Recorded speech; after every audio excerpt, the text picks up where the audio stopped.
Hi, welcome back to Gen Z Bible class, where today we continue the exciting story of Jacob. And we kind of left on a cliffhanger because Jacob had to leave his new old home with his uncle Laban. Things were kind of going sour there, and at the same time God told him, this is your time to go back home. So now his big problem is that he has to go back home and try to figure out how to patch things up with his brother Esau. Because if you will remember, the last time he saw Esau, Esau had threatened to kill him because of some of the sort of dishonest, deceitful things Jacob had done to Esau, his older twin brother. So this is kind of the cliffhanger that we are left with. And now we're going to see that Jacob, in making plans to go back, does something very similar to what his grandfather and father had done. And by that I mean he comes up with his own plan, to kind of get him through this next challenge. Remember how Abraham had sort of lied a little bit about his wife Sarah, and telling everybody that this was really his sister when really it was his wife. I know she really was a sister, but he was trying to do that to protect himself. His son Isaac does exactly the same thing. And both of them come up with plans, how to have children, not apart from the promised children that God had promised that they would have. So sometimes we go in our own way and we try to help God out. I guess it seems to be what we're going to see Jacob trying to do here in dealing with this problem of meeting his brother. So let's see what happens here. We'll begin by reading from verse 4. This is what you are to tell my lord Esau. He's giving instructions to his servants. Your servant Jacob says, I have been staying with Laban and have remained there until now. I have cattle and donkeys, sheep and goats, male and female servants. Now I am sending this message to my lord that I might find favor in your eyes. So he sends this contingency ahead of himself. A couple of people on foot can go a lot faster than all of these animals and children and whatnot. So he doesn't want to surprise his brother, so he sends some people on ahead just to, help him to prepare with this idea that his brother, who he hasn't seen in 20 years, is about to come back home. And what happens next is probably a little discouraging to Jacob, because the messengers come back and they say, okay, we delivered your message, we saw Esau, and he's coming to meet you with 400 men. I'm thinking, Jacob at this point might be a little more fearful. Now, why is he coming with why does he need 400 men? That sort of suggests, a military operation here. And I don't think that put him very much at ease. And of course, what do you do when you come into fearful situations like that? Well, you pray. And this is exactly what Jacob does next. And I guess in a way, this prayer is kind of like a retrospective type thing, where he's thinking long term about, what has just happened in these past 20 years. And he remembers about how when he left home, he didn't have anything but just his staff. And, thinking of all the things that had happened in those 20 years. He says this in verse 10, and we're in chapter 32, I should have mentioned, of Genesis. I had only my staff when I crossed this Jordan, but now I have become 2 camps. Save me, I pray, from the hand of my brother Esau, for I am afraid he will come and attack me, and also the mothers with their children. But you have said, I will surely make you prosper, and will make your descendants like the sand of the sea, which cannot be counted. So he kind of falls back on this promise that was handed down to him from Abraham, his grandfather, and Isaac, his father, that God is going to make from this family a great nation.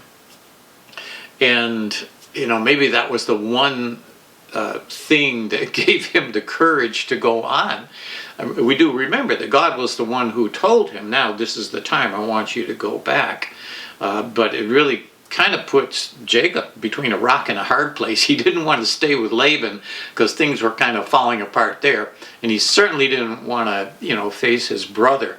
But now he is forced to. So he basically falls on his knees and just asks God for help, which is usually that's when we go to God, isn't it? When we're so desperate and we can't, figure out how to solve these problems, big problems that we run into.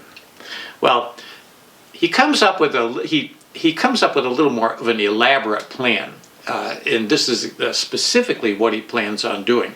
So he's going to send in front of him this peace offering, and by peace offering I mean like a whole ton of animals. It sounds like 200 goats, 200 ewes, and a sheep, and then he's talking about sending camels and donkeys and male and female and hundreds of these animals. And he instructs his servants to kind of lead them along in waves. So, first you have this whole bunch of goats coming along, and you have a whole bunch of sheep coming along. It just goes, it must have been a very strange thing to observe, these waves of animals. And he's sending them ahead to appease his brother. And this is all part of his plan.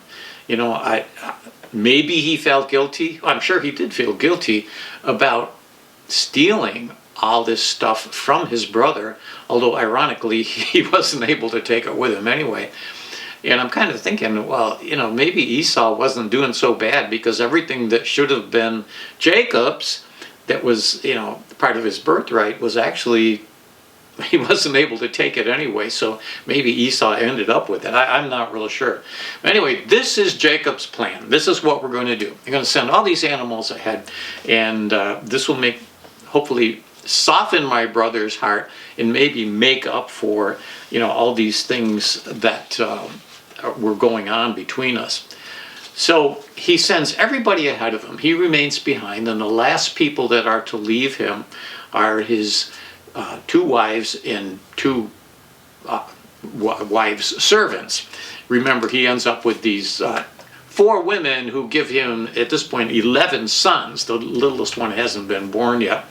But now we have him all by himself. And this is where we pick it up in verse 24. It says that Jacob was left alone, and a man wrestled with him until daybreak. And when the man saw that he could not overpower him, he touched the socket of Jacob's hip, so that his hip was wrenched as he wrestled with the man.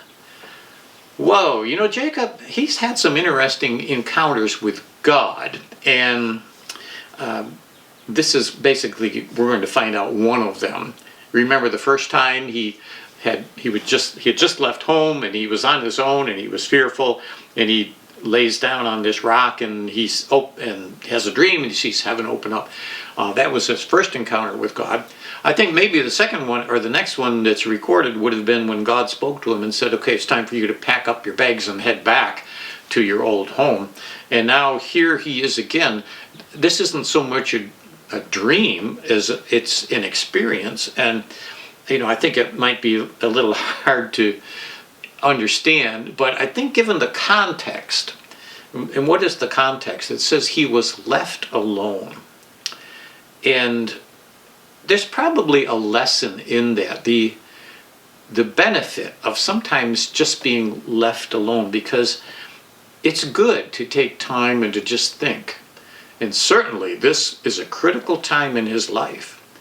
Just like when he left home and he didn't know his future. He had no idea what was going to happen. And now he's in the same situation where he knows he's going back home. He hasn't got a clue what's going to happen. And this is a good time to just stop and to think and pray.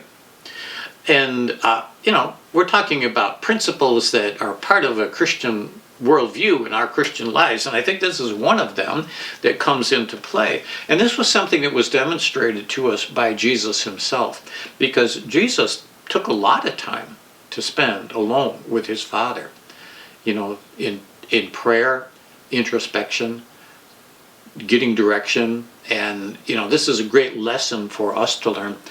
Plus, I think every once in a while you just need to be by yourself, because you get away from all the distractions. And just think, over all these past 20 years, he's been involved. He got married to 2 people, and then he started having children with 4 different people, and he's managing all these flocks. And the last 20 years, he's just been up to here in activity and responsibilities. And I would imagine he didn't have much alone time. Maybe this is the first time in 20 years he has been separated from all these distractions. It was kind of the way he engineered it. This was his plan. I'm just going to send everyone ahead of him, and knowing that these 400 guys are coming to meet him. I'm not sure I would have. So he divides it into actually 2 different groups, it says. And he said if they meet the first group, at least not everyone would get killed. I don't think I would have wanted to been in that first group, because it might have been like, let's see, who am I going to send out in the first group? These are the people that I don't need as much. I don't know. I'm not sure if that's what he was thinking. But they go out in these 2 different groups, and I think the reasoning was that if Esau attacks the first group, then the second group could, run for their lives. Fortunately, it doesn't work out that way, but I don't want to do a spoiler here yet. But he is there, Jacob is now alone, and he hasn't got all these distractions. And I think, this, as I said, there's a principle here. I know that when we have our grandkids over, for example, talk about a distraction. I mean, they're absorbing all your attention, and you're concerned that they're going to hurt themselves or get into trouble or something. And then when they finally leave, usually they say, we're going to leave, and about 30 minutes later, they're actually gone. I love my grandkids, and I love when they come over, but it's kind of nice when they leave, too, because it's like, okay, now we have some nice, quiet, alone time, and, we can just sort of enjoy things and enjoy the peace and quiet. And that might have been a little bit of what Jacob was going through at this time as well, because he didn't have all those distractions. And, so who was this man that he's wrestling with? And why did God engineer things in this way? So he ends up wrestling with this man. Well, we're going to find out that this man was actually, it was very similar to when Abraham, remember the 3 men, they are described as 3 men who come to visit Abraham just before the whole Sodom and Gomorrah thing. And we find out that one of them was actually God, and the other 2 were angels. Well, this is just one man. And very often in the Old Testament, something like this would happen. Theologians would call that a theophany, which simply means that God appears like in human form. And whether this actually could have been Jesus Christ himself, we don't really know, but we do know that this is, whoever this was, if it was an angel or if it was Christ himself, it wasn't just a regular man. He's described as a man, but that's probably because that's how Jacob first saw him. And they have this wrestling match. So what is that all about? Well, if you look at Jacob's life, and one of the translations of his name is grabber. It's like he was always wrestling, even from the time he was still in the womb. He and his brother were wrestling around to see who could get out first.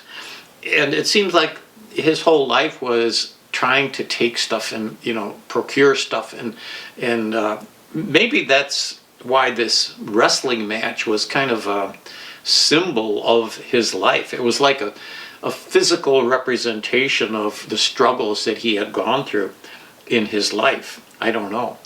But it's interesting that the Apostle Paul, he sees something similar about the Christian life. And, fortunately, as Christians, we're not called to, wrestle angels or things like that. But we are in a kind of a wrestling match. And Paul talks about that in a letter that he writes to the church in Ephesus in Ephesians 6:12, where he says, "We do not wrestle against flesh and blood, but against principalities, against powers, against the rulers of the darkness of this age, against spiritual hosts of wickedness in the heavenly places. Well, there's a lot of stuff there to talk about. But basically, what Paul saw was the Christian life is like a wrestling match, that we wrestle not against flesh and blood, but against spiritual things. Now, we already know, if you think back to Genesis 3, how Satan came and kind of messed things up. And one of the big things that we are wrestling with is sin. And of course, in a way, we're wrestling against Satan and the effects that he had when he tempted Adam and Eve, and the fact that we have inherited that same sinful nature. And so I think as we think about ourselves and what this might represent to us, this wrestling match that Jacob is having with God, we all go through a similar wrestling match when we try to fight against the tendencies that we have, like the Bible describes our old man and the new man. And the old man was the one that was kind of wrapped up in sin. And when we finally meet Christ, we become a new person. We're going to use that same image in just a little bit here. So I think this is maybe why this wrestling match can mean something to us, in the sense that we very often have to wrestle with ourselves and with, the sinful nature within us. So then you have this other curious thing where it says that his hip was wrenched out of place. And what is this all about? Well, I think there's a couple of reasons why this happened, or I think it can have a few different meanings. One is, now we know that Jacob, if he's truly wrestling with God, physically speaking, didn't have a chance, right? I think this was more like a test that God was giving to Jacob, just like he tested Abraham when he told him to sacrifice his son, Isaac. And Jacob was tenacious about, getting the blessing of God. Really what he was wrestling for, he wasn't trying to get some prize and said, ha ha, I beat you, physically speaking. This was for him something that had a much deeper meaning. And we're going to find out that really what he wanted was he knew that I think he was wrestling with God. And he wanted to hold on to him until he received that blessing from God. That's what was really on his mind. So he cries out, please, bless me. And I think the Apostle Paul has an interesting perspective on this, with this whole thing about, having your hip removed out of place. And this becomes something that sticks with Jacob for the rest of his life. I mean, he walks away from this, or I should say he limps away from this, and he never gets, that's never something that's healed. It becomes part of his identity from that day on. But I think God does it, number one, to prove, just to remind Jacob, who's really in control here. I didn't walk away with any injuries, but you did. And I think that was one of the things he was illustrating. But also, and here's again, the Apostle Paul has a similar experience in his own life, where he said that 3 times he asked God to deal with a physical issue that he had. The Bible doesn't tell us exactly what that was. Some people feel he had some trouble reading, maybe his eyes were bad. And he kept praying for God. He said, I prayed 3 times that God would deliver me from this thorn in the flesh. He called it a thorn in the flesh. That's why we don't know exactly what it was. But it was something that just really bothered him. And I think he probably felt like, I'm going around the world preaching the gospel, and, you've given me this thorn in the flesh to slow me down, and, what's that all about? Well, Paul confronts God, and he asks God about this, and this was God's answer to him. And we find this in 2 Corinthians 12:9. But God said to me, my grace is sufficient for you, for my power is made perfect in weakness. Therefore I will boast all the more gladly about my weakness, so that Christ's power may rest on me. So you see, the principle there is that he came to realize that the weaker I am physically, the less I tend to depend on myself, and the more I depend on God. And then it's not my strength that's getting things done, but it's God's strength that's getting things done. So I will boast all the more about my infirmity now, because it just shows how powerful God is. So that's an important spiritual principle, and that's something that, we can add to our understanding of the Christian worldview. That God isn't trying to make us all into supermen and superwomen, but He's trying to get us to become people that, like Jacob, learn to depend on Him. Well, we kind of come to the end of this wrestling match in verse 26. I will not let you go unless you bless me. The man asked him, what is your name? Jacob, he answered. And then the man said, your name will no longer be Jacob, but Israel, because you have struggled with God and with humans and have overcome. And so this is marking a real transition in Jacob's life. It's, this section we just read reminds us of how tenacious he was about getting God's blessing. He had already learned some lessons about that, because all the sheep that he was, or the goats that he was able to procure, and all of this wealth was the result of God's miraculous intervention in his life. God really did that for him. So he already knew what it meant to be living under God's blessing. But I think he needed a recharge at this point, because he doesn't know what's going to happen when he faces his brother Esau. So he's asking once again for God's blessing. And in the process, this angelic being, or if it was Christ, whoever it was, gives him a new name, and in a sense a new identity. And he's no longer to be called Jacob, which means deceiver or grabber, but his name is going to be changed to Israel. Remember how Abram's name was changed to Abraham, and Sarah's name was changed to Sarai? Well, now Jacob gets his name changed as well. And this new name, Israel, means that he struggles with God, the one who struggles with God. And it becomes the name that is associated with the Jewish people. Israel, the nation that we look at today, is identified with this same name. And I think maybe as we kind of wind this up, that's another thing that we can appreciate about what God does in our lives. The last verse in this chapter, it does kind of wrap the story up in verse 31. It says that the sun rose above him as he passed Peniel, and he was limping because of his hip. And therefore, to this day, the Israelites do not eat the tendon attached to the socket of the hip, because the socket of Jacob's hip was touched near the tendon. That's just kind of an interesting thing, that even today, as part of the Jewish laws, you don't eat that part of the animal that was that same socket of the hip, because it's kind of a remembrance. Maybe that's another reason why God, wrecked his hip, because the rest of his life, and that's not something he would ever forget, because every day he gets up, he's limping around, and he remembers this very important lesson that God had taught him that day. But when we think about the new day, this new dawning, finally that long night of wrestling is over, the sun comes up, and it's a new day, and essentially Jacob is a new man. He has changed a lot during that wrestling match with God.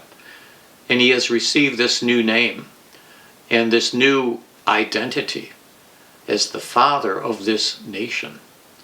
And what can we take away from that? And this is how we want to end it. But that God does something similar in our lives. We think of Christianity as, a lifestyle, but it's a little bit like a wrestling match as well, because we have these tendencies, the sinful nature is still part of who we are. And there's always this battle that we have going on in our hearts and minds. I think that the most graphic way to express it is the little cartoons where you got the little devils, on this shoulder, and you got the little angel over here. Well, I don't think that's exactly the way things are, but there is this battle between good and evil. And, that's one of the great things about the Christian worldview is it really explains that. We come to understand what that's all about when we think about the sinful human nature and also the divine nature that God is ready to give us. And we're going to close with just this one verse, which really gives us a beautiful picture of how that works in our lives as Christians. And again, this is from the Apostle Paul, and he's writing in the book of Colossians, this letter to the church. Since you have been raised to new life with Christ, set your sights on the realities of heaven, where Christ sits in the place of honor at God's right hand. He talks about this idea of us as Christians stepping into a new life, just like Jacob became Israel.